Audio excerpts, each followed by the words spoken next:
here. This would be a great time to now present, based on someone, not someone else's suggestion, but Andy mentioned it last week on the podcast, but to introduce to the fans, Nigga News Network. I'm your anchor, Aries Spears, going live now from Connecticut. Correspondent, is that what you call them, anchors? Yeah, correspondent, yeah. Correspondent Andy Steinberg. With NNN News. With NNN News. Andy, I'm in my bed, and I'm looking through my Facebook. Uh-oh. And Sean, not that he would listen to this podcast, but is who you're talking about. Does he look preppy? He's white. And prep, but does he look? Well, I'm gonna show you his picture. I don't know if you'll be able to tell if this is him. Oh, I'll be able to tell. I remember this dude. I think that was him. I thought the dude was a little younger than that, to be honest. Okay, I think this is the guy. But if he's not, fuck it. We'll make him to be the guy, just like they made niggas to be what they were back in the 1920s. It could be him because I was looking at the girl he's with too. So okay, it may be. He writes me this as I'm looking through my Facebook. You suck, Aries. Had some peeps at your show at Funny Bones in Connecticut Friday night. Complete shit show. You scumbag. Your show is complete ripoff. Go back and complain about racism. You're half the reason there is that shit. Fuck you and the shit you rolled in on. Go back to Compton, fucktard. My 2 cents along with the rest of my posse. White guy said posse. Holy shit, we know we're in trouble. And then he gave me 2 middle finger emojis. So I said to him, I still got your money. I still got you and your posse money. Laugh out loud. And he goes, had free comps for that shit, for that shithole. So a few rip-off, overpriced drinks and us walking out was all the shithole got. If you cleaned up half your half-ass act, this country probably be in a better place. I try and respect all people, but your jokes are a joke. Great comedy is great, but your shit ain't going anywhere. The struggle is real. Now here's the key parts here. Build a fucking wall and make America great. To which I responded, how ironic that you would point the finger at me and accuse me of being racist, but yet you're telling me to go back to Compton, which is the same connotation as saying going back to Africa, as though you assume that I'm from the ghettos of Compton. I don't know what it is specifically that tickled your sensitive pussy, but grow some nuts, motherfucker, and speak up. I'm sorry it makes you uncomfortable to hear the truth, and it never fails. Once you make white folks angry, that's when you see their true colors. To which he responded, fuck you. Compton refers to your West Coast shit talking. I got plenty of redneck. I'm going to wait for you to finish this text because I want you to be focused so that we can have a dialogue. Go ahead. I got plenty of redneck motherfuckers, plenty of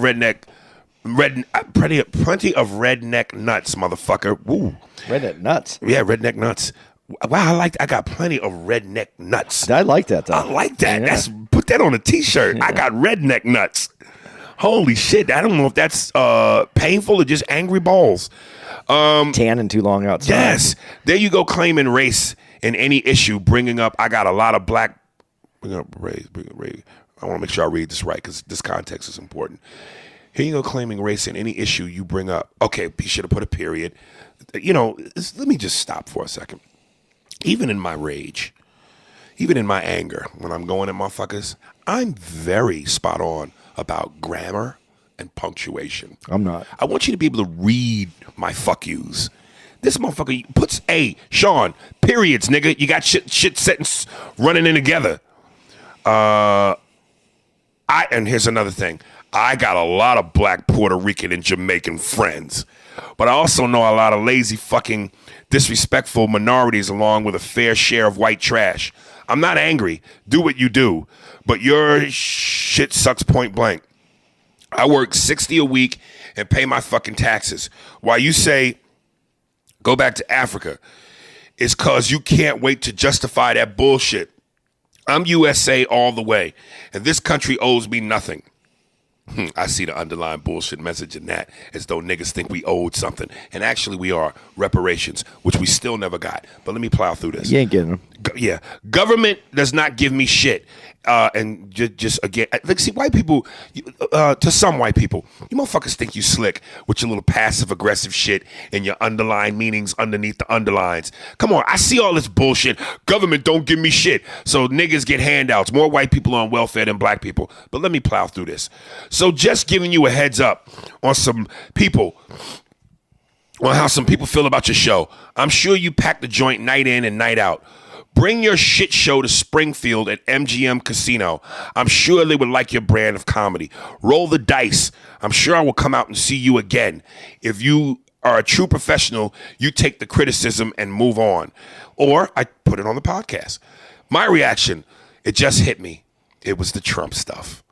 I bet you everything was funny to you till then. I fucked with your boy, and you having black and Hispanic friends is exactly what racists say when they don't want to be called racist. Dude, fuck out of here. To which he replied, Trump don't mean shit to me. Guys are fucktard like the rest of the political ass hates Trump. Don't sign my check, so don't go there. He is an asshole just like the rest of them. Throw Obama in there too. I could care two fucks if they're black or white, and I'm far from racist. I work in Hoboken, Massachusetts, and 90% Hispanic. 25 years, so don't give me that shit. I hate all you lazy fucks. Black, white, Hispanics. And you know what? What's my people's name from Do the Right Thing? Sal from the pizzeria. Yeah. They worked in an all-black neighborhood, so don't give me that shit. Just because you work there don't mean you like them. Black, white, Hispanic. If you don't work, fuck you. I could care less if you call me racist. Need to look in the mirrors as your boys always looking for a govy handout. Who's my boys again? Aries, good luck with your comedy career, but really, get a real job. You might need that 401k in the future. To which I responded, I make more money than you've ever dreamed of. But be specific, sugar nuts. What joke or jokes got you feeling like a sensitive bitch? He responds, dude, good luck. I'm sure you make a ton. Playing at $15 at ticket venues and you're giving out comp tickets. You're right, my nuts are super coated. Good luck, Aries. It's America. Everybody gets a chance. Don't really care about your jokes. You pick the material, you run with it. I responded, exactly. Evade the question. What joke specifically got your pussy wet? And this was his last response. Why do you care? You got your preferred audience. Run with it. Not evading anything. Every comedian has their own crowd. I'm just not a fan of yours. But to each his own. Just wanted to let you know how some people felt. Not racist, not political. I could care less on your skin or political belief. Then why are we having this fucking conversation? Just thought your jokes made some people in your group uncomfortable. Just letting you know. So good luck, Aries. Call it what you want. Talk shit. Call people pussies if that's your game. Karma's a bitch. Sooner or later, shit bits you back. All right. Couple things. So you mean to tell me, sir, the gold bonds joke didn't make you laugh? You mean to tell me when a man hugs me and touches my lower back didn't make you laugh? All the daughter stripper shit didn't make you laugh? Motherfucker, everything was funny to you up until I fucked with your boy. And the fact that this motherfucker, I kept saying to him, be specific. Tell me the jokes that pissed you off. And he refused, because it was the Trump stuff. Prior to that, it was build a wall, make America great again. But then you talking about you don't give a fuck about Trump. So which is it? You played yourself, homie. You told on yourself. Fuck out of here, man. I'm Aries Spears for the Nigga News Network. This happens here in Connecticut. Oh, shit, they coming for me. That white dude called somebody. He heard the podcast already. Get them niggas. But yeah, last time I was here, I said, not the last time, but once I was here, black girl threw a Heinz plastic ketchup bottle and smashed me in the face because she was being a cunt, and I called her out. And when I turned my head ever so slightly to the right, kapow. She had a good arm, though. Very good arm. She was right in pocket, nigga. So he was already heated. Right. Well, by the time I got on, he wasn't heated anymore, but he was deeper into his ridiculousness. So, you know, every now and then I'd say something and you'd hear him, yeah. So I ignored it once or twice and I told him to shut the fuck up. Then at one point he went to the bathroom and it was just his bitch there. And she kept going over the top. Woo! And you know how much I hate that. So I had to address her. So finally he comes back. And then I really checked the motherfucker, and he stands up, takes his sports coat off, starts gesturing with his hands. Come on, come on. Like he either wanted me to step down and throw hands with him. Hey, yo, you want me to throw hands with you?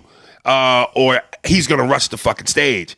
So, of course, I tell him, and this ain't the first time this shit has happened. I go, hey, homie, don't let this TV shit fool you, nigga. You ain't fitting to rush the stage. First of all, look behind you. See them goons sitting back there? You think them two big black niggas is going to let you? And, so there was that. And then didn't he say he was something that you called him out, though? Because he said, he tried to throw some race stuff in there. Yeah, he said something about him being white. And then you called him. You said no. That there's some other stuff in there. It was right. just funny, and the whole crowd was on. I mean, the crowd was in it. The crowd knew he was a dick and had to go, so he kept threatening, saying, "I'm gonna see you after the show. I'll see you when I get out there." And like nigga, whatever. So finally, he leaves.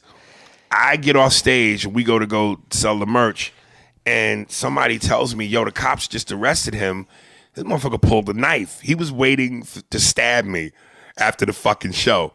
And when I guess two ladies saw him pull out the knife, and they the ones that alerted the police, who just happened to be in the area because the comedy club is inside of a mall. And they got the mall security, which ain't shit. But cop just happened to be in the area, so mall security alerted the popo, and the dude tried to throw the knife in the bushes, and they found the knife and arrested him and his girl. And the motherfucker drove from, I think, Boston. He was 2 hours out to come here, and he just met the bitch. So they wasn't even like boyfriend, girlfriend. They were like on their third month of fucking around. And a table of white women all looked after her, who loved me to death. These white ladies love me to death. Several of them kept going, oh my God, can we touch you? Can we hug you? You smell so good. We love you. So they ended up looking after the drunk bitch to make sure she got an Uber back to where she was at. And this motherfucker, I guess, ended up spending his night in jail. But he was going to try to stab me, yo. I had on a form-fitting dress. He looks at my breasts. Those are real, huh? Let me get a feel. And he opened his arms to try to hug me. One guy said he wanted to pay for my gym membership and watch me work out. We were in a grocery parking lot. That sounds like a white dude. Yes, I like that. Thank you. Yeah, right. Love to watch you work out. The one email that the dude wrote where he was talking about, I think the concept was you at the Million Man March. Or a march like that, and you're giving this speech. You got the brothers on your side. Yeah. And somewhere in there, as you end off, you sign off. And I believe in the hill, and you niggas ought to. All right. Dead silence. And I said to myself, yo, I want to do a thing where I know Steve could find it. It's not that hard. But we do the right, we with special effects, we put an echo on it. And I actually would write out a little bit of the speech for you. And you giving this passionate speech. And then Steve and I could be on the background with a couple of the brothers. Yeah, that's right. Say that shit. Preach. Uh-huh. Go ahead. The way black people do. And then when you drop that M-bomb, that uncomfortable silence, where you hear the one black brother in the background go, hey, what that nigga say? It's hilarious. It's funny. Yes, look. Did you hear that? Did you hear that pussy delivery? It's perspectives. Okay, you want me to say the word? I'll say the word for you right now so that it makes sense to you, because I think this is more original. I think there's two takes on your NNN news. Which is what? There could be the NNN news for black folks, which is what is it? Nigga News Network. Nigger News Network. And what's the other one? Not Nigger News Network, for white people. There. That's more original, because now we have two networks, same call letters, and one's for white people. That one's offensive. That one's funny. It's funny that a white person, just to use that word, would come up with that network. I love how you finally said nigga, because I got your emotions boiling. When you get white people's emotions boiling, no, the truth comes out. You just release nigga so quickly and easily than you ever have just because now. That's funny to me. That was funny. So you want to do the non-nigga news network? I'm saying that. Do you want to do? I'm just tired of people trying to divide us all the time. When we do this Make America Great Again, that means Make America Great. So that would be everybody included in this whole thing. Right. And I don't. I'm just tired of the divide. I just want to walk down the street and just be in America.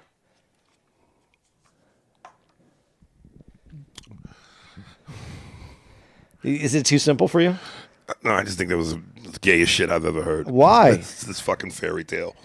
But isn't that the way we should want it to be? I'm not going to say it's even ever going to be that way, but shouldn't that be what you strive for? Yeah, okay, but we know it's never going to be that, so let's deal with what is. I know there is another level of funny to you, and I want to get there. And sometimes the shit you be on, I be like, man, come on, man. Shake that shit. It's deeper than that. So that's all. There's the family fight. I love you, nigga, but goddamn. No, we're going to sign out now? Yes, I'm done. This is Andy. Your co-host coming from the Not Nigga News Network. Yeah, that was bad timing. You didn't have to do that shit. That was a sympathy, nigga. See why I don't like it? I don't like it. No, your timing was bad. And as a comic, you got to have better timing. It feels uncomfortable no matter what time it is. Oh, goodness. You just shit all over the gumbo, nigga.